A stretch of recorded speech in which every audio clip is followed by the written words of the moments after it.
Bom dia, boa tarde, boa noite.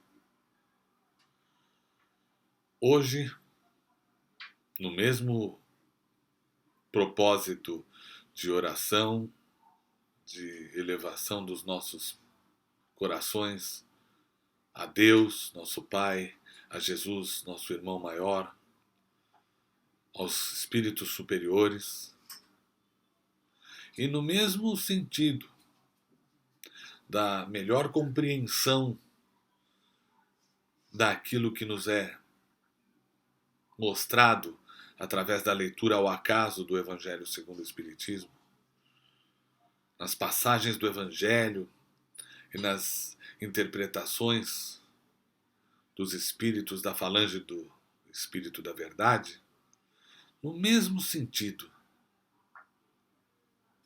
Convido-os a ler comigo, porque sim, ao que abri o Evangelho ao acaso, me caiu exatamente este primeiro capítulo, o de introdução. Convido-os a ler comigo a primeira parte, o primeiro item, que trata sobre o objetivo desta obra. Portanto, como parece mais uma leitura de estudo do que uma oração, mas é sim, sobretudo, uma oração, vou iniciar com o Pai Nosso. Pai nosso que estais nos céus, santificado seja o vosso nome, venha a nós o vosso reino, seja feita a vossa vontade, na terra como no céu. O pão nosso de cada dia nos dai hoje. Perdoai as nossas dívidas, assim como nós perdoamos os nossos devedores. Não nos deixeis, Senhor, cair em tentação, mas livrai-nos de todo o mal.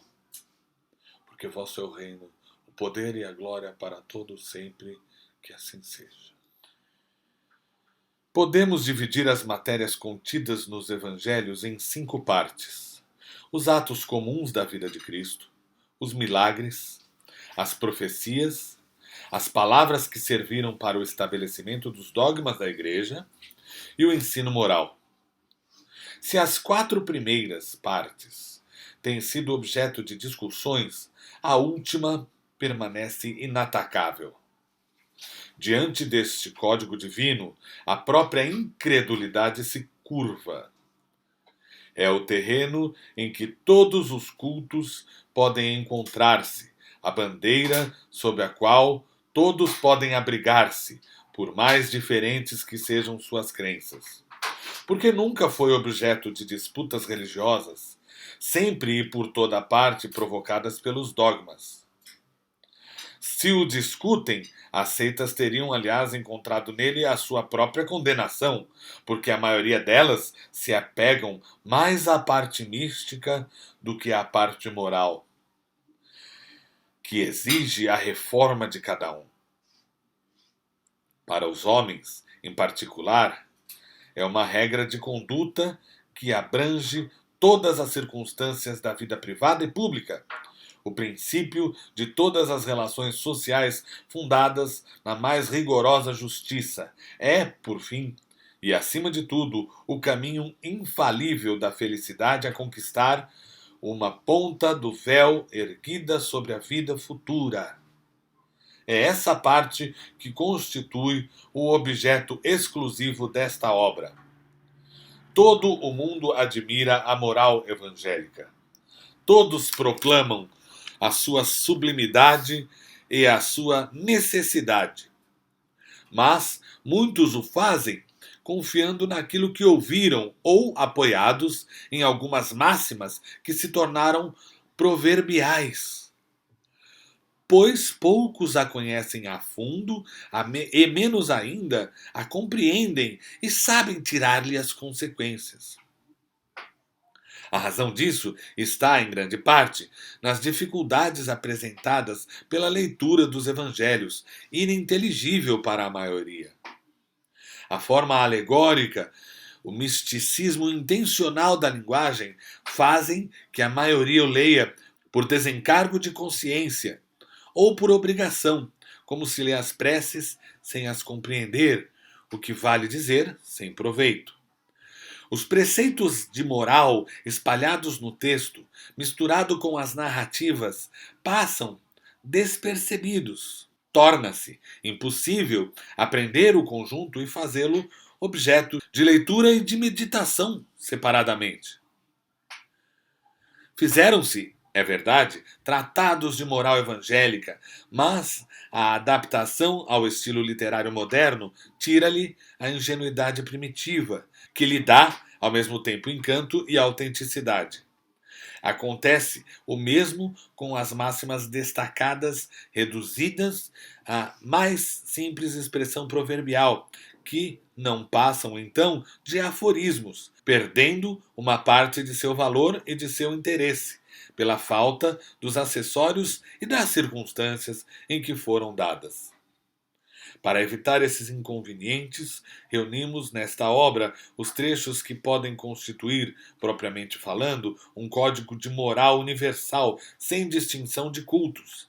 Nas citações, conservamos tudo o que era de utilidade ao desenvolvimento do pensamento, suprimindo apenas as coisas estranhas ao assunto. Além disso, respeitamos escrupulosamente a tradução original de Sassi, assim como a divisão por versículos. Mas, em vez de nos perdermos a uma ordem cronológica impossível e sem vantagem real, em semelhante assunto, as máximas foram agrupadas e distribuídas metodicamente segundo a natureza, de maneira a que umas se deduzem das outras, tanto quanto possível. A indicação dos números de ordem dos capítulos e dos versículos permite recorrer à classificação comum, caso se julgue conveniente. Esse seria apenas um trabalho material, que por si só não teria mais do que uma utilidade secundária. O essencial era pô-lo ao alcance de todos, pela explicação das passagens obscuras e o desenvolvimento de todas as suas consequências, com vistas à aplicação às diferentes situações da vida. Foi o que procuramos fazer, com a ajuda dos bons espíritos que nos assistem. Muitas passagens dos evangelhos da Bíblia e dos autores sagrados, em geral, são ininteligíveis e muitas mesmo parecem absurdas por falta de uma chave que nos dê o seu verdadeiro sentido. Essa chave está inteirinha no Espiritismo, como já se convenceram os que estudaram seriamente a doutrina e como ainda melhor se reconhecerá mais tarde. O Espiritismo se encontra por toda a parte, na antiguidade e em todas as épocas da humanidade. Em tudo encontramos os seus traços nos escritos, nas crenças e nos monumentos, e é por isso que, se ele abre novos horizontes para o futuro, lança também uma viva luz sobre os mistérios do passado.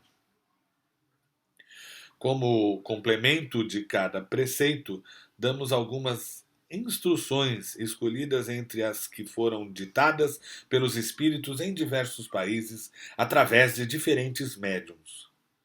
Se essas instruções tivessem surgido de uma fonte única, poderiam ter sofrido uma influência pessoal ou do meio, enquanto a diversidade de origens prova que os espíritos dão os mesmos ensinamentos por toda parte e que não há ninguém privilegiado a este respeito. Há uma nota que diz o seguinte: poderíamos dar, sem dúvida, sobre cada assunto, maior número de comunicações obtidas numa multidão de outras cidades e centros espíritas, além dos que citamos. Mas quisemos, antes de tudo, evitar essa monotonia das repetições e limitar a nossa escolha às que, por seu fundo e por sua forma, cabem mais especialmente no quadro desta obra, reservando para publicações posteriores as que não entraram aqui. Quanto aos médiuns, deixamos de citá-los, na maioria em virtude de seus próprios pedidos, e depois porque não convinha fazer exceções. Os nomes dos médiuns não acrescentariam, aliás, nenhum valor à obra dos espíritos. Sua citação seria apenas uma satisfação do amor próprio, pela qual os médiuns verdadeiramente sérios não se interessam. Eles compreendem que, sendo puramente passivo o seu papel, o valor das comunicações não aumenta em nada o seu mérito pessoal, e que seria pueril envadecer-se de um trabalho intelectual a que prestam apenas o seu concurso mecânico. Esta obra é para o uso de todos, cada qual pode dela tirar os meios de conformar sua conduta moral à do Cristo. Os espíritas nela encontrarão, além disso, as aplicações que lhes concernem mais especialmente. Graças às comunicações estabelecidas de agora em diante, de maneira permanente entre homens e o mundo invisível, a lei evangélica, ensinada a todas as nações pelos próprios Espíritos, não será mais letra morta, porque cada qual a compreenderá e será incessantemente solicitado a pô-la em prática, pelos conselhos de seus guias espirituais. As instruções dos Espíritos são verdadeiramente as vozes do céu que vêm esclarecer os homens e convidá-los à prática do Evangelho.